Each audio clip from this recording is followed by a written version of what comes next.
함께 하시기를 주님의 이름으로 축원합니다. 이 콘도르라는 새가 있습니다. 이 콘돌이라는 명칭이 많이 퍼지기도 했는데 영문 철자를 보면 콘돌이 아니라 콘도르가 맞는 표기라고 그렇게 이야기를 합니다. 이 콘도르라는 새는 흔히 대머리 독수리라고 불리기도 하는 새인데요. 주로 남아메리카의 안데스 산맥 주변에 거주하는 새입니다.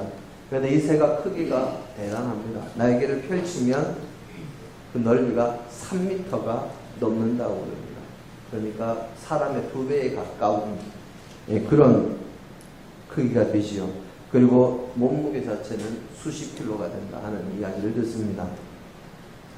현존하는 맹금류 중에서 가장 크고 가장 사나운 새가 이 콘도르라고 이야기를 합니다. 그런가 하면 벌새라는 새가 있습니다.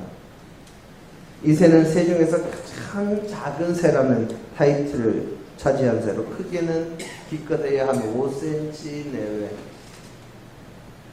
그 정도밖에 되지 않는다고 그럽니다. 콘도르는 한번 날개짓을 하면 높이 멀리 날아갑니다. 또 콘도르의 경우에는 날개짓을 한번 하지도 않고 그냥 높은 곳에서 날개만 펴고 쭉 이렇게 활강을 해도 5시간, 거의 5시간을 그냥 활강을 하면서 먼 곳까지 갈 수 있다고 그렇게 이야기합니다. 그에 반해서 벌새는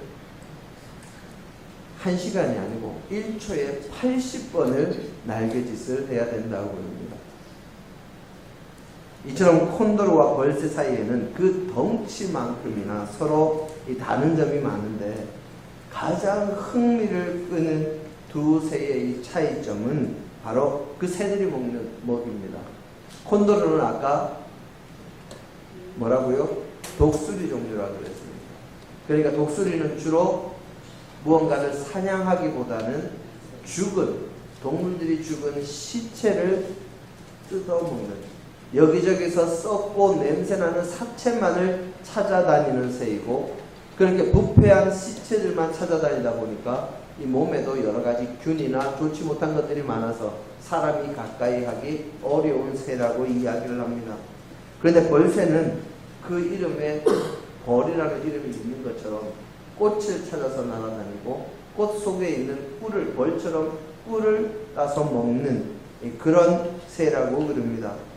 늘 악취만 풍기는 그 시체를 찾아다니면서 그것을 먹고 살아가는 새는 콘도르요. 언제나 향기롭고 신선한 꿀을 찾아다니면서 그것을 먹고 살아가는 새가 바로 벌새인 것입니다. 이 콘도르와 벌새의 차이를 보면서 우리는 삶과 신앙생활에 있어서 정말 중요한 질문을, 도전을 받게 됩니다. 바로 나의 관심은 어디에 있는가 하는 것입니다. 콘도르는 스펙은 아주 좋습니다. 덩치도 크고 날개도 아주 넓고 크고 멋지고 한번 올라가기만 하면 날개짓 한번 하지도 않고 5시간을 날아다닐 수 있다 그러니까 얼마나 스펙이 좋습니까? 그런데 스펙은 좋은데 시체를 찾아다닙니다. 벌새는 크기도 작습니다. 정말 어찌 보면 스펙이 보잘것없지요. 덩치도 작고 날개짓 몇 번 한다고요? 1시간에 80번도 아니고 1초에 80번. 거의 보이지 않는 수준입니다. 그렇게 스펙은 보잘것없지만 벌새는 뭘 찾아다닌다고요? 꽃과 꿀을 찾아다닌다고 그럽니다. 우리 믿음의 사람들도 벌새와 콘도르를 보면서 세상의 많은 사람들처럼 그저 대단한 힘, 대단한 스펙 이런 것들을 가지려고 노력하고 또 그것을 가지고 있기도 하지만 결국 무엇을 추구하며 살아가는 인생인가? 무엇이 나의 양식이 되고 무엇이 나에게 힘을 주는 것인가 하는 질문에 우리는 주의를 기울여야 합니다. 요즘 젊은이들 취직하기 참 어렵다고 합니다. 그래서 누구나 스펙 쌓기에 온 마음과 정성과 열정을 다해서 노력한다고 하지요. 좋은 학교를 나오려고 노력하고 그런데 좋은 학교를 나와도 취직이 어려우니까 졸업을 미루고 스펙을 쌓으려고 해외 연수도 다녀오고 여러 가지 자격증도 따고 수많은 경험도 쌓으면서 열심히 살고 있는데 그래도 여전히 취직이 어렵고 장래가 불투명합니다. 역대 최고의 스펙을 자랑하는 것이 요즘의 청년들인데 그럼에도 불구하고 제대로 취직하지 못해서 어려움을 겪고 또 방황하는 이들이 얼마나 많은지 모릅니다. 그렇습니다. 사실 스펙이 중요한 것이 아닙니다. 스펙보다 내가 정말 추구하는 것이 내가 무엇을 바라는지 내가 무엇을 위하면서 살아가고 있는지 하는 것이 먼저 뚜렷하게 그의 마음속에 자리를 잡아야 합니다. 그래야 그를 향한 스펙도 쌓고 자신에게 주어진 확실한 소명, 사명이 아니고 소명입니다. 소명을 알고 그를 위한 길을 걸어갈 수 있는 것이지요. 사명은 내가 이 일을 해야 되겠다, 이 일이 내가 할 일이다 하는 것이고 소명은 하나님께서 불러서 주시는 사명을 소명이라고 합니다.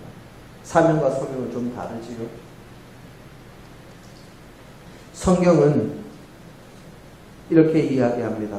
갓난 아기들 같이 순전하고 신령한 젖을 사모하라. 이는 그로 말미암아 너희로 구원에 이르도록 자라게 하려 하니라. 베드로전서 2장 2절에 있는 말씀이지요.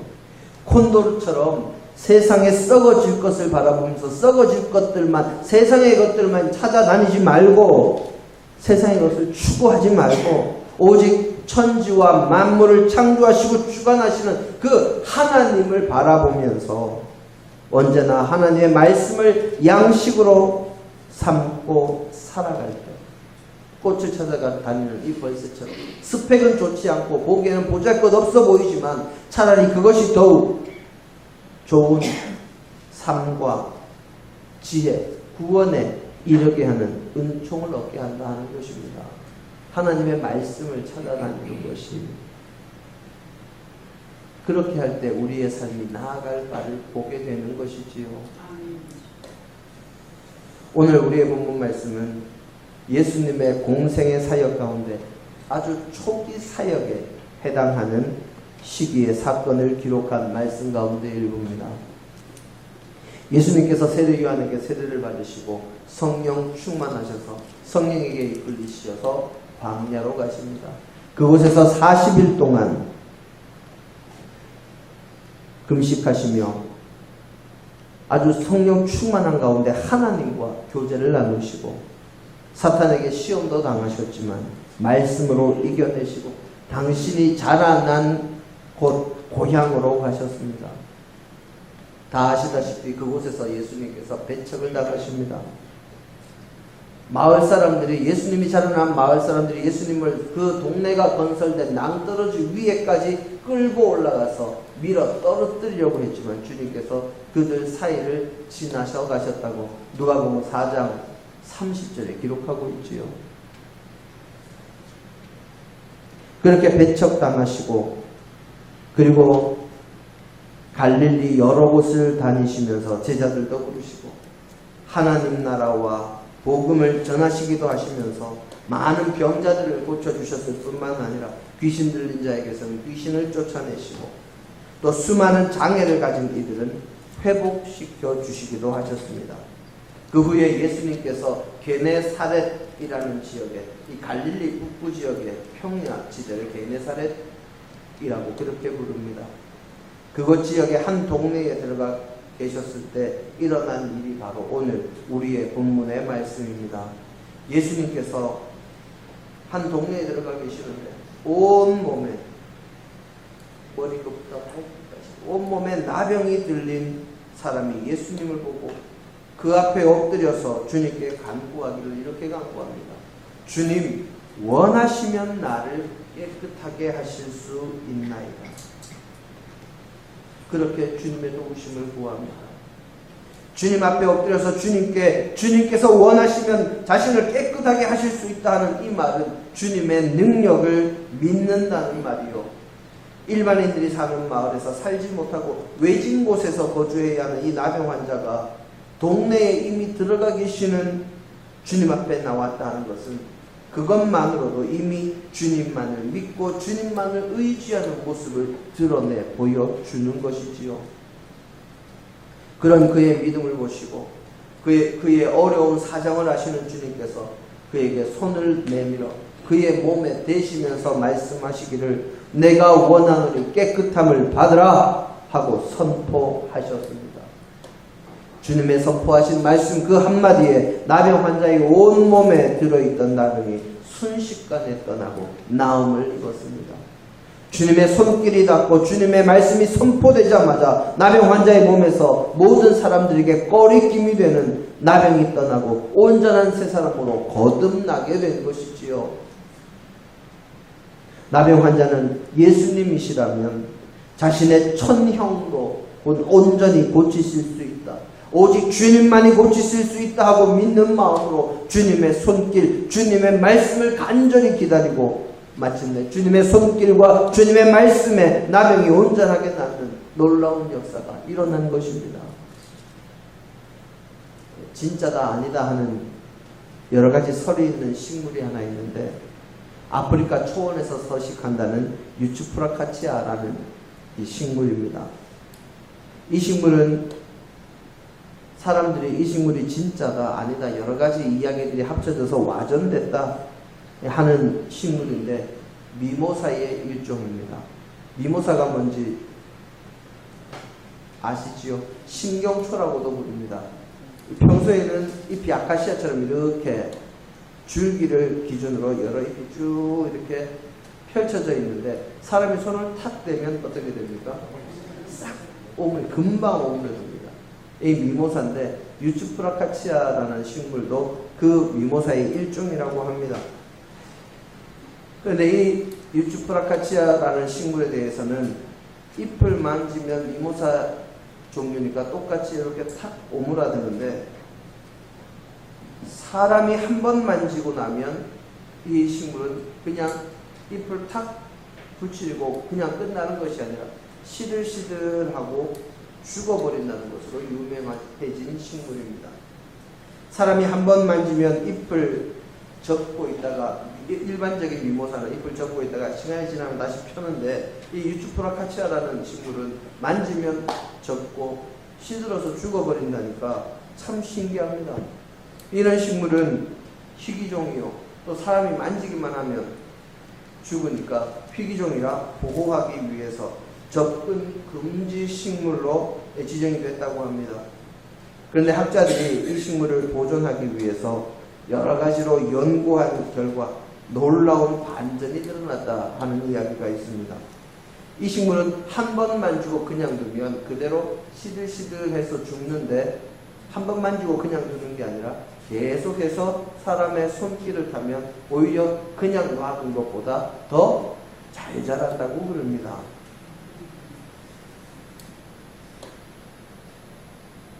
유츠프라카치아는 사람의 손길을 거부하는 식물이 아니라 사람의 손길을 기다리는 식물이었다 하는 거지요. 오늘 우리의 본문에는 온몸에 나병이 든 사람이 등장합니다. 나병은 현재의 한센시병을 의미하기도 하지만 우리가 나병에 대해서 정리한 이 구약 성경의 말씀을 자세히 읽어보면 한센시병뿐만이 아니라 각종 악성 피부병을 다 통틀어서 나병이라고 한 것을 우리가 알 수 있습니다. 우리 선생님들 요즘 성경 많이 읽으시니까 구약의 이 율법서 내용을 보면 이것도 나병인가 할 정도로 이 나병에 대한 이 정의가 아주 넓게 되어 있는 것을 볼 수가 있습니다. 거기에 집이나 물건에 생긴 나병에 대한 이야기를 들어보면 이 곰팡이균이나 또는 부패를 일으키는 균으로 인한 것들까지 통틀어서 다 나병이라고 하니까 이런 나병은 그 사람의 몸에서만 번지는 것이 아니라 다른 사람들이나 또는 사물에게도 옮길 수 있으니 격리하도록 명령하는 구절이 있는 것을 볼 수가 있습니다. 오늘 우리의 본문에 등장하는 나병 환자는 악성 피부병 환자인지 아니면 한센시병 환자인지 그건 우리가 알 수 없습니다. 하지만 몸에 생긴 그 질병으로 인해서 고통당하는 환자다 하는 것은 아주 분명한 사실이지요. 세상의 모든 사람들은 나병에 걸린 그를 보면서 천벌을 받는 죄인이라고 낙인을 찍었습니다. 그리고 자신들이 사는 곳에서 내쫓았을 뿐만 아니라 자신들이 사는 지역으로는 들어오지도 못하게 막았습니다. 예수님 당시에 나병 환자들은 일반인들이 사는 마을에서 멀리 떨어진 곳에 자기들끼리 모여 살았고, 언제나 사람들로부터 돌이 날아올 거리보다는 멀리 격리된 상태로 그렇게 살고 있었습니다. 뿐만 아니라 나병 환자들은 혹시나 길을 가다가 다른 사람을 마주치기라도 하면 자기의 얼굴을 가리고 입술을 가리고 나는 부정한 사람이요 하고 소리치면서 다른 사람을 향해서 자신이 나병에 걸린 사람임을 알리면서 가까이 접근하지 않도록 주의를 기울여야 했습니다. 결국 나병 환자는 가까이 다가갈 수 없는 접근 금지의 죄인이었고 접촉하면 안 되는 불가촉 죄인이었습니다. 이런 나병 환자가 예수님 앞에 나와서 엎드렸습니다. 예수님이 길을 가시거나 광야에 계신 것도 아니고 한 동네에 들어가 계시는데 주님 앞에 나병 환자가 나왔습니다. 주님 앞에 오는 동안 어떤 일이 있었을까요? 지속적으로 나는 부정한 사람입니다. 부정한 사람입니다 하고 크게 외치면서 사람들을 피해서 마을에 들어왔을 것이요. 주님이 계신 곳을 찾고 주님 앞으로 오느라 얼마나 어려움을 겪었을지는 멀쩡한 우리로서는, 평범한 우리로서는 상상도 하지 못할 것입니다. 자칫하면 저 멀리서 돌을 던지는 사람도 있을 것이고 얼른 나가라고 외치는 소리도 있을 것이고, 그런데 그런 모든 것들을 무릅쓰고 주님 앞에 찾아온 것이지요. 그렇게 온갖 어려움과 난관을 뚫고 그가 주님 앞에 나온 것은 오직 주님을 믿는 마음, 그것 하나 때문이었습니다. 주님이시라면 자신의 병을 낫게 하실 수 있다는 그 믿음 하나, 주님의 능력이라면 천형으로 생각되는, 하늘의 벌이라고 생각되는 이 질병을 고쳐주고 나를 온전하게 만드실 수 있다는 그 신념이 그를 주님 앞으로 이끌었고 주님 앞에 나와서 엎드리게 만든 것입니다. 주님을 구하는 마음, 주님의 은혜를 구하고 주님께서 도우시기를 원하는 그 믿음이 그를 주님 앞으로 이끈 것이지요. 주님 앞에 엎드린 이 사람에게 주님께서 어떻게 해야 될까요? 접촉하는 것이 금지된 나병 환자에게 예수님은 손을 내미셨습니다. 오늘 우리의 본문에 보면 손을 내밀어 그에게 대시고 라고 기록하고 있지요. 주님은 그 누구도 접촉하지 않으려는 나병 환자에게 가셔서 손을 내밀어 직접 손길을 그에게 대시고 깨끗하게 되어라 하고 말씀하셨습니다. 주님의 손길이 닿고 주님의 말씀이 선포되자 나병 환자를 괴롭히던 지독한 나병은 곧 그에게서 떠나갔습니다. 예수님에게 나병 환자는 부정한 죄인이 아니오 접촉하지 못할 천형의 벌을 받고 있는 사람이 아니라 오히려 주님의 따뜻한 손길을 기다리는 사람일 뿐이었습니다. 주님의 은혜의 손길, 주님의 구원의 손길을 기다리는 사람일 뿐이었지요. 우리 교회는 지난주에 맥주 감사주의를 지켰습니다. 맥주 감사주의를 맞아서 우리 평소보다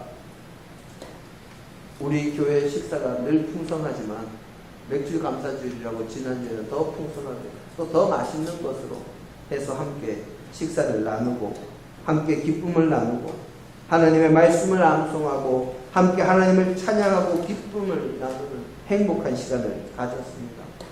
우리가 우리 교인들 사이에서는 아주 사이좋게 기쁨을 나누고 행복한 시간을 가졌는데 그 시간에 우리의 손길이 필요한 사람은 우리의 주변에 혹시 없었을까요? 우리가 돌아보고 우리가 섬기고 우리가 함께 해야 할 사람을 우리가 못 보고 지나간 것은 혹시 없었을까요? 우리 영상 하나 지금 보시겠습니다. 예레미야스라는 목사님의 이야기를 이 각색한 영상입니다.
작은 자 하나에게 한 것이 나에게 한 것이다.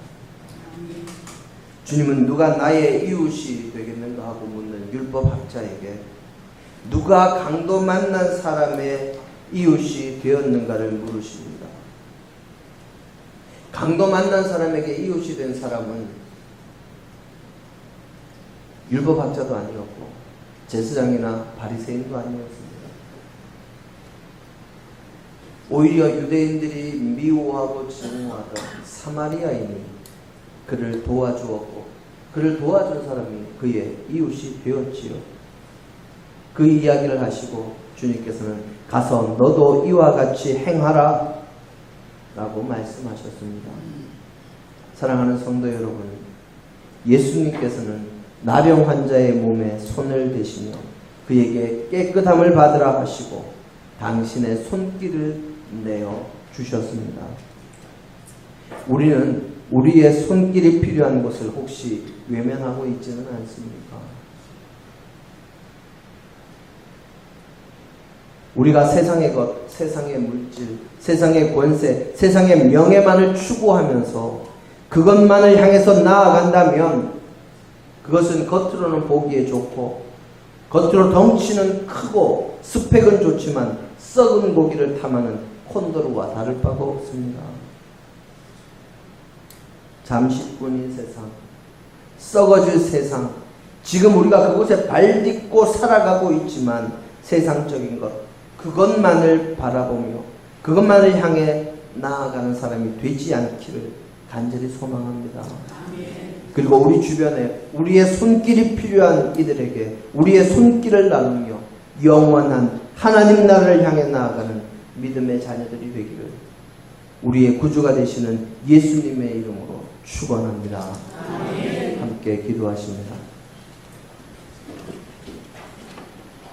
아버지 하나님, 주께서 우리와 함께 하시고 우리를 붙들어 주시니 감사합니다. 우리가 죄인 되었을 때에 우리를 기억하시고 우리를 위해 목숨을 버려 구원의 길을 열어주셨음을 기억합니다.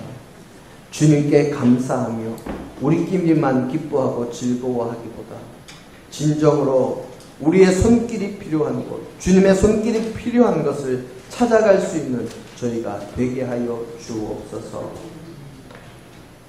그리고 우리의 손길이 필요한 이들을 주님처럼 우리의 손을 내어줄 수 있는 귀한 주의 백성들 되게 하옵소서. 예수님 이름으로 기도합니다. 아멘.